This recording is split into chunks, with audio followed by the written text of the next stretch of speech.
Assalomu alaykum fayzli tunikafon jamoasini kuzatib boruvchi aziz vatandoshlar. Yana bir fayzli xonadonimizni tunikafon ishlarini Farg'ona viloyati Quvvat tumanida qilib berganmiz.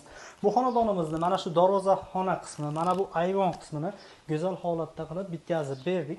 Bu xonadonimizga ko'rib turganingizdek mana shunaqangi oq rangga, nokri rangdan go'zal holatda qilib tayyorlab, deli fasonga qilib berganmiz. Bu xonadonimizga 213 kvadrat atrofida lish sarf qilib berdik. Reykasi, samarezi, usta xizmati, tunikasi, barcha mahsuloti ichida 140 ming so'mdan qilib berganmiz bu xonadonimizga. Bu xonadonimizni ko'rib turganingizdek juda ham go'zal holatda bo'lib bitdi. Bu xonadonimizni 29,5 million so'm plus minusiga mana shu umumiy qiymatga hamma rasxoti o'zimizdan bo'lgan holatda qilib berganmiz.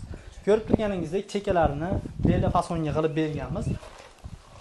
Atroflarini esa shaxmat fasonda qilib berilgan. Ko'cha tomonimizga ko'rib turganingizdek mana shunaqangi novokarnizli 90 gradusli qoshli fasonimizdan qilib lolacha gullari bilan chiroyli qilib qo'yib berganmiz. Darvozasini tepa tomonlarini ham chiroyli qilib mana shunaqangi apshifga qilib berganmiz.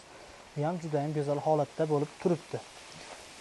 Bizning xizmatimiz vodiy bo'ylab, kimga mana shunaqangi xizmatimiz kerak bo'ladigan bo'lsa, Andijon, Farg'ona, Namangan viloyati bo'ylab murojaat qilsanglar bo'laveradi inshaalloh. Go'zal holatda qilib sizlarning xonadoninglarni ham mana shunaqa go'zal qilib beramiz. Mana shu ekranimizda turgan nomerlarga aloqaga chiqarasizlar. Keyingi xonadonimiz sizniki bo'lishligi mumkin. Sog' bo'linglar, salomat bo'linglar. Sizlar bilan Fayzli tunikafon jamoasi bo'ldi.